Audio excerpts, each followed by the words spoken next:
What's going on, FA Nation? Welcome back to the NASCAR DFS podcast, streamed through the Better Sports Network app. I'm Dan Malin, and I'm joined, as always, by Matt Selz, the FSWA three-time NASCAR Writer of the Year. We are fresh off a week at Martinsville, and we are now going to a track completely opposite of Martinsville. Gone is the half-mile flat track, and we are now at a 2.66-mile superspeedway with over 30 degrees of banking in the turns.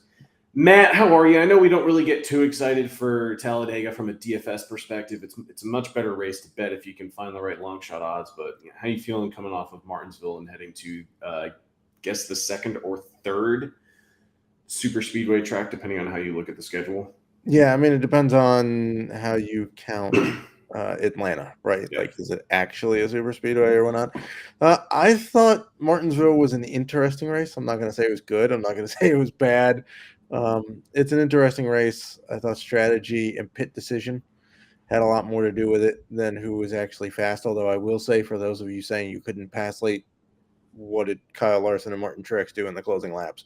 Because they were flying and passing people without clean air.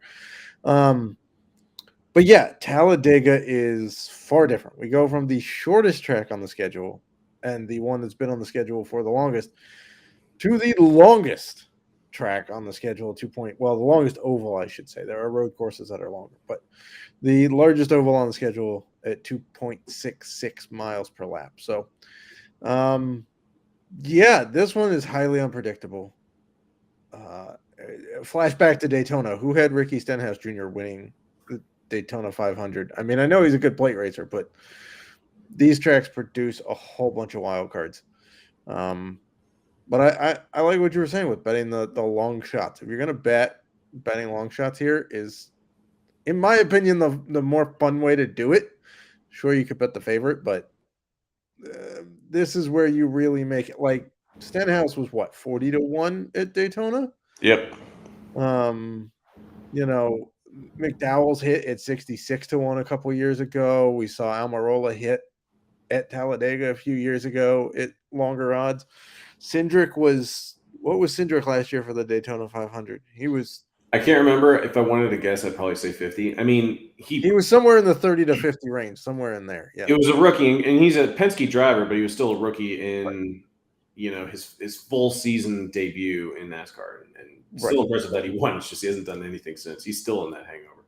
Yeah, I mean, that's a very long Daytona hangover, to be honest.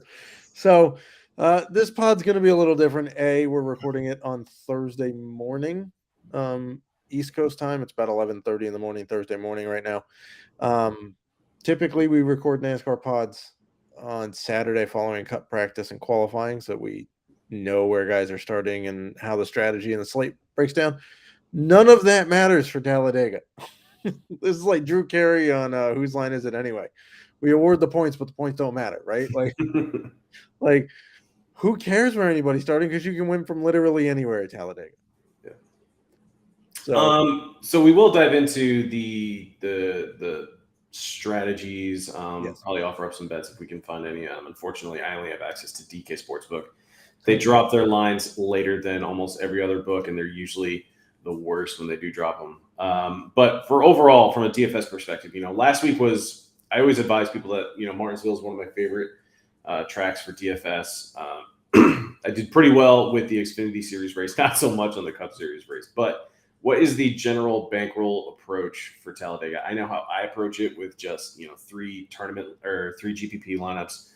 I'll play them in some, definitely the Chrome Horn, which is only $4 per entry, and then some 3-entry max contests as well. But, I always scale back how much I play for Talladega, just because, we've seen enough races at Atlanta now between this year and last year, and Daytona and Talladega, and it's just you can put all the research in and know how to build the proper lineup, but at the same time, like you're just still trying to fight against a lot of just unknown factors of this race.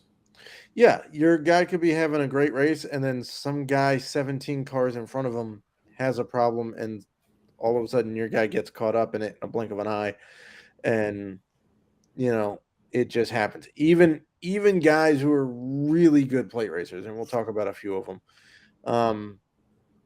To give you an idea, right?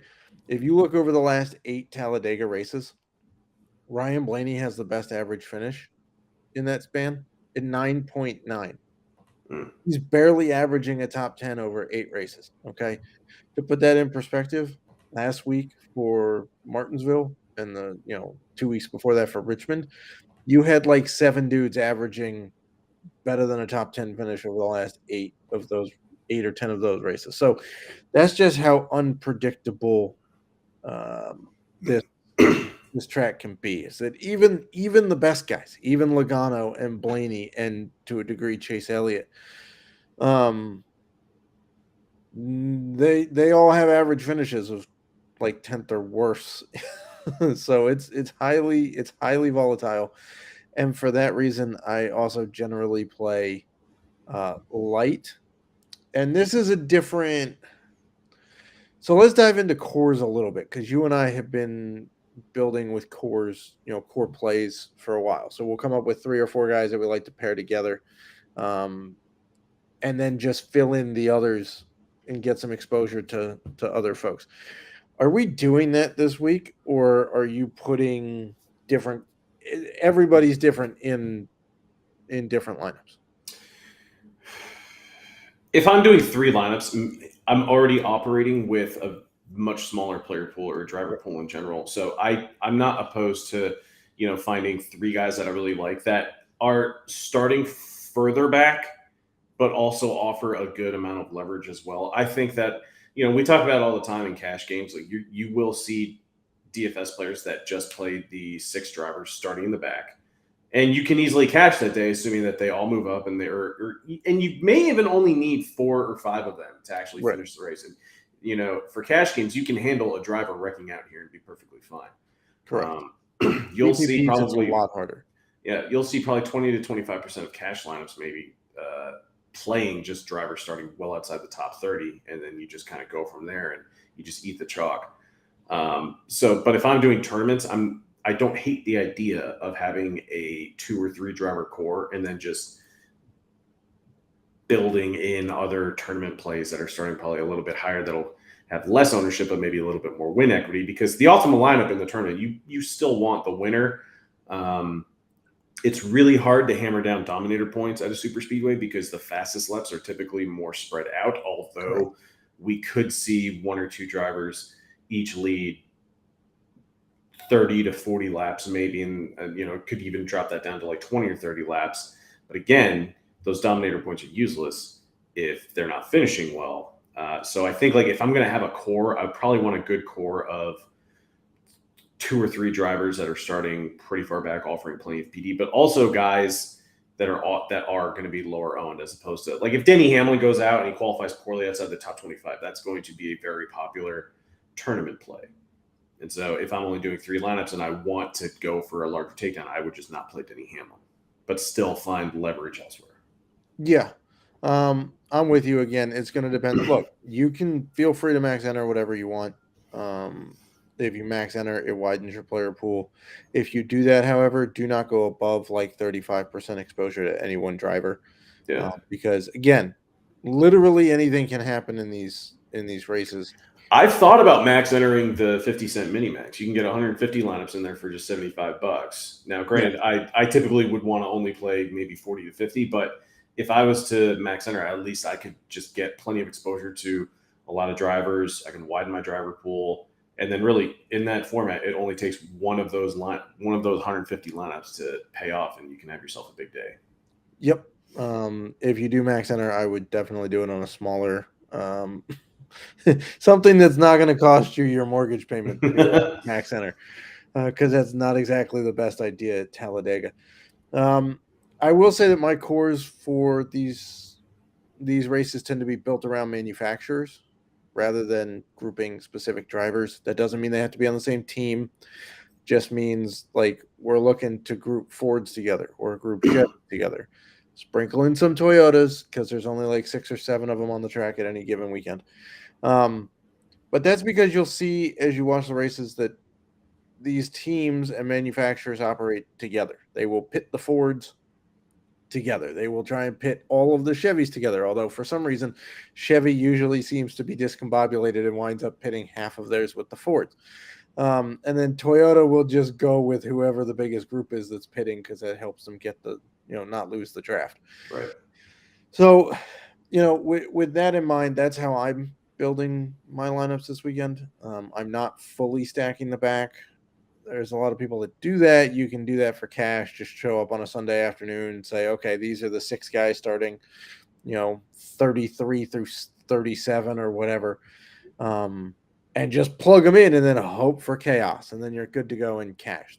You're not gonna win a GPP that way. GPPs are far more nuanced. Even at a volatile track like Talladega, we're usually looking for a guy who's starting in the top 10. And then we're going to put one guy starting 11th through 20th. And then the rest of them, we're usually going to go between 21st and 28th. Those are usually the guys that pay off the best. You can sprinkle in some starting after 30, but over the history of doing this, the return on investment on those guys, they rarely hit the 5x value we're looking for. Mm-hmm. It's much more likely that a guy starting like 28th hits it rather than a guy starting 35th. So, that's kind of how I'm building mine. We will get qualified. Well, this way, we should get qualifying on Saturday morning. I know there's a chance of rain. I don't think it's all that high though. And if we don't, then it doesn't particularly matter because it's not like we're targeting the pole sitter anyway. Yeah. Like laps led don't really matter. I mean, sure, they differentiate you a little bit. It's nice to get them if Right. in stage 2 or even in late in stage 1. I don't think that we would see this late in stage 1, but in stage 2 or early stage 3 at super speedways, we do just tend to get long green flag single file runs. It's boring, and basically once you see a long single file run on a green flag at a super speedway, you might as well just take a nap, go do something else, and then come check back in with about 10 to 15 laps to go, because that's when they actually start to race for the win. Well, I mean, I would tune in sooner than that, maybe 50 to go. But, I mean, I can't refute that. That tends to be what happens, especially in stage 2. Stage 1, people are trying to figure out what exactly they have so that they can make adjustments if need be. But you're not going to see there's not a lot of pit stops that change strategy here. The beginnings of the race tend to be fairly calm. I wouldn't be shocked if we go the whole stage 1 clean, unless somebody has a tire go down or somebody gets really loose. But I don't think we've seen clean Talladegas. I think, yeah, and that's actually I've already started writing out my Xfinity Series playbook for the Talladega race. And one thing I did note is that the last couple super speedway races, especially I think last fall's Talladega race, was a very boring race. You're not going to see too many teams, going for it all earlier in the stages. Everyone seems to know that you just need to be alive on you need to be on the lead lap, obviously, in the final stage.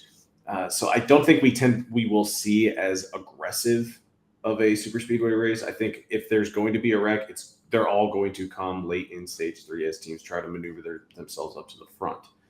But I am curious, because we always say, there's no need for practice at a super speedway. Even when they did practice, you never really did practice notes. But, for teams that haven't looked great this year, and specifically what I'm thinking about is Legacy Motor Club. With no cracks. They've looked terrible.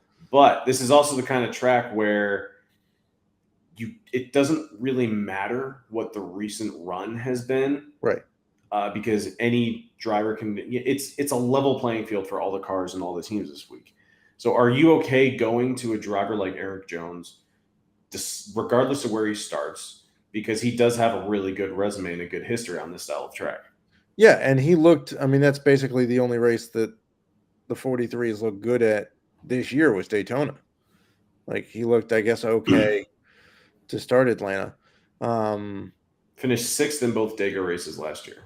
Yeah, so, and he's got wins at these races. So I'm perfectly fine with that. You will see guys who are known plate racers have elevated ownership this week. So Eric Jones is a guy like that. Corey LaJoie is a guy like that. even if people hate him, Bubba Wallace is a guy like that. Yeah. The two Penske, well, I guess all three Penske guys, two of them are the most expensive guys on DK. The other one comes at a bargain for his equipment because he hasn't done anything at $7,000. So, yeah, I mean, I think we can certainly take shots on guys like that. I would even be fine taking shots on guys who've recently been penalized, like one Mr. Austin Dillon, who has a different crew chief this week, because these races really don't missing crew chiefs at these races isn't that big of a deal. It's not like the strategy calls that we saw at Martinsville that made all the difference late, right? It's, hey, the Chevys are pitting now, let's pit. And then as long as you avoid the wreck, we've got a shot to win this thing.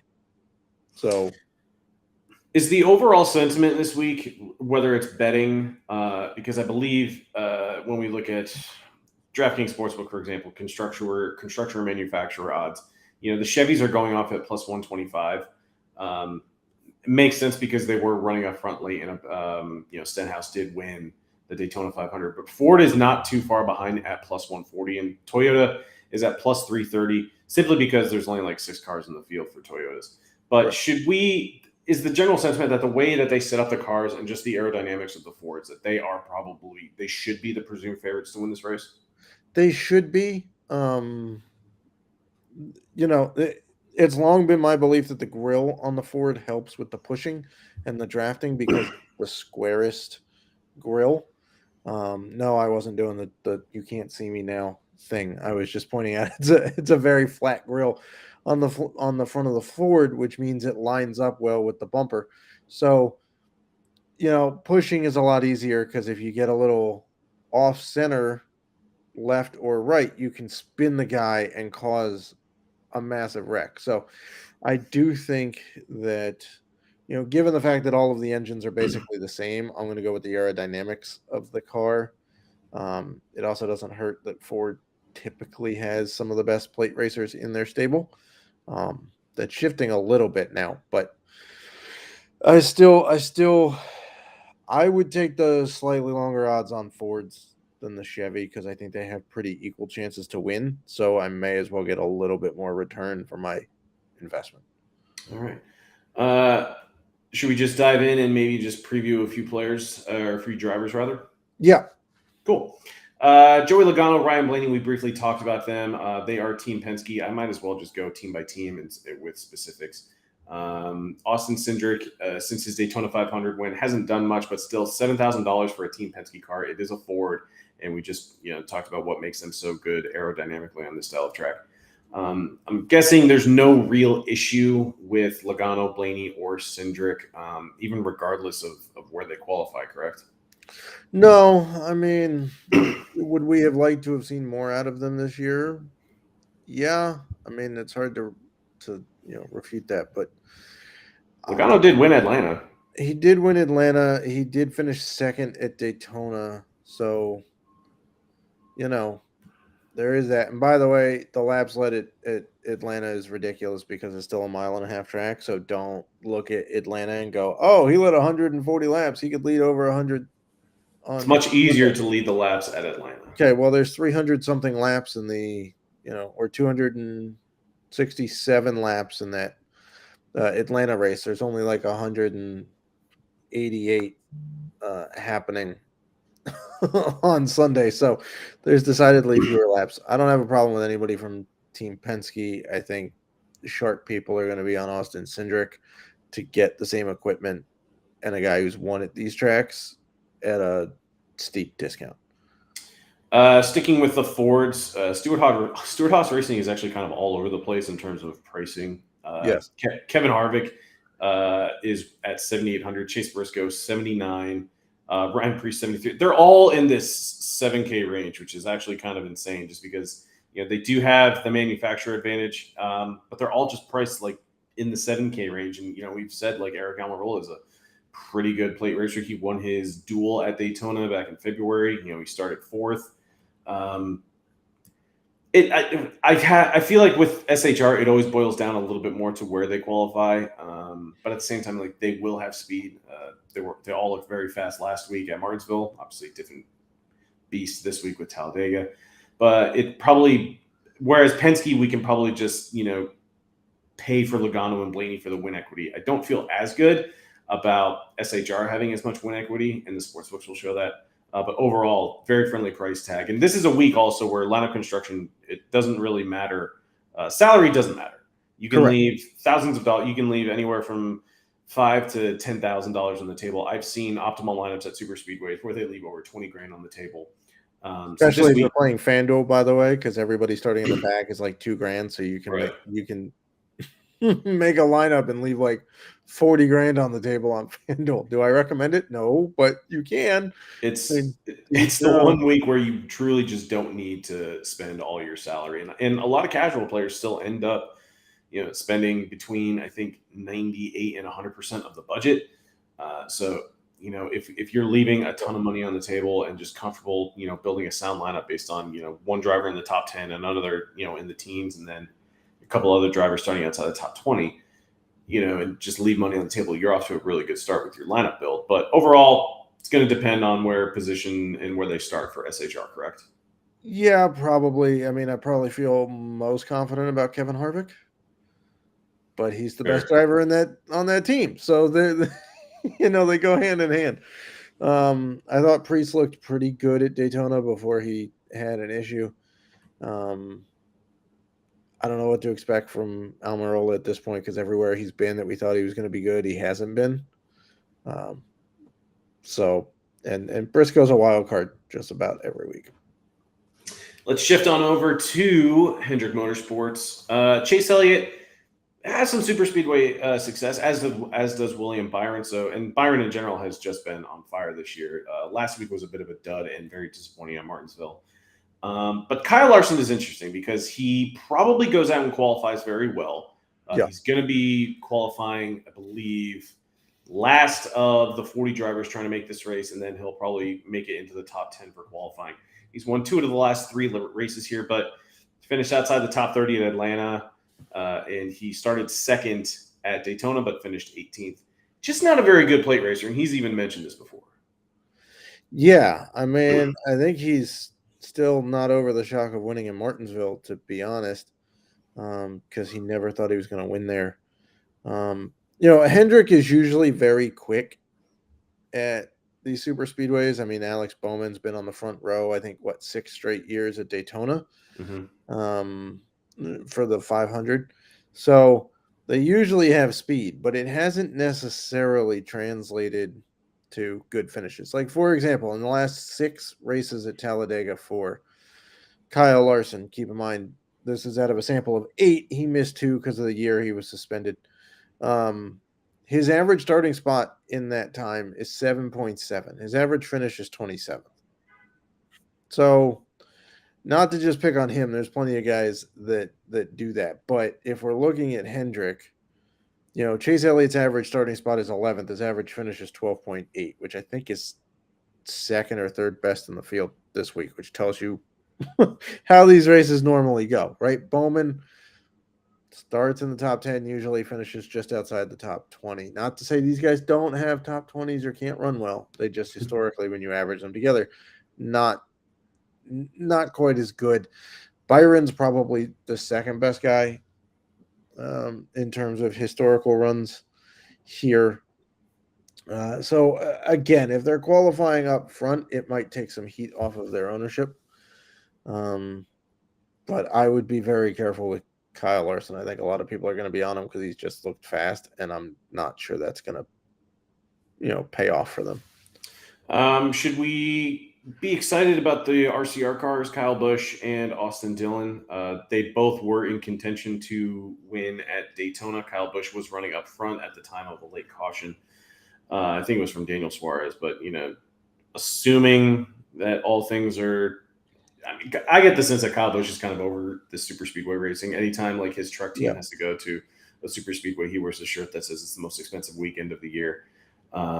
It's frustrating, and it really just all comes down to, where you are on the final lap. But assuming that we can get these guys in the teens, maybe, and Austin Dillon's won the Daytona 500 before, so Yeah, he's also coming off a penalty, so he's going to want to get some points back. He has a Right. different crew chief, Justin Alexander, who It's a good track for him to go get those points back. yeah, I think Justin Alexander actually helps him on top of the pit box, to be honest. Mm-hmm.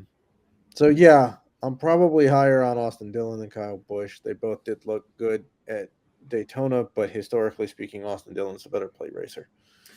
Assuming JGR, we're transitioning to the Toyotas, JGR and 23XI Racing. I mean, the noted ones are going to be Denny Hamlin because he's won the Daytona 500 3 times, and Bubba Wallace just because he's had plenty of success at Daytona and Talladega with the win at Dega, even though it was a shortened race due to weather, it still counts. Are there any other super speedway drivers from the Toyota make? Sorry, someone like maybe even Christopher Bell. Yeah, I think Toyota could be sneaky. Now, just because they've had success at Daytona does not mean that they will have success at Talladega and vice versa. Like we've seen numbers on, Keselowski and Logano and whatever, and then you look at their Daytona numbers and they don't necessarily match up. Well, the same thing can be said for Denny Hamlin. Even though he dominates at Daytona, he's only been okay at Talladega for whatever reason, whether it be the slightly longer track, the slightly longer run to the finish, the steeper banks compared to Daytona. Not sure. But Bubba would be the top Toyota play for me simply because he's just very good at plate racing. The last few plate races, he's been the one that's led the Toyotas. He's been making the calls on when they pit and where they go through the line and, whatnot. But don't be shocked if you play these guys and then you watch them drop back. A lot of the Toyota guys, including Denny Hamlin, will start real high, and then people will play them, and then they'll go, "Why is he running 36th?" Because this is what he does. He just hangs out in the back, waits for half the field to wreck out, and then moves up, and then goes and steals the top 5 again. So, you'll see a bunch of guys do that. They just peel out when they feel the energy in the pack isn't right, and then they just leave. Back out. I don't know what to do about Martin Truex Jr. To be honest, I feel like he's run better than his results show, which we can say basically every week. I mean, I can sum it up and just say it depends on where he starts. Yeah. If these guys are starting in the mid-pack, I don't want really any parts of them, to be honest. We have a few minutes left. Who are some value plays that we should be keeping an eye on this week? Austin Hill opened as a 20-1 favorite in a Beard Motorsports car. He's now 45-1 on DraftKings Sportsbook. I still don't think he should be touching that. But, who are some value plays that we're looking at this week? I mean, for payoff, I feel like Ty Dillon actually has a decent shot here this week. I know that car has been terrible. He's been atrocious basically all year. Daytona did not go his way, to be honest. He was dead early in Daytona. He was dead early, massively overweight compared to the field. Yeah, it was it was not great. His engine died 2 laps into the race. Yeah, not a ringing endorsement, I understand, but there's still a shot. Harrison Burton actually looked good last year at Daytona until he got flipped upside down. I think he's another guy who runs better than his results show.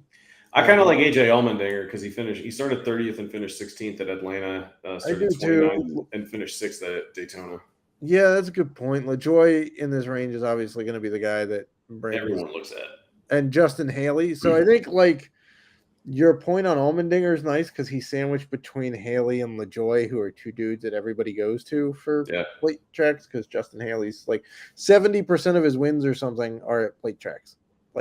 It's ridiculous.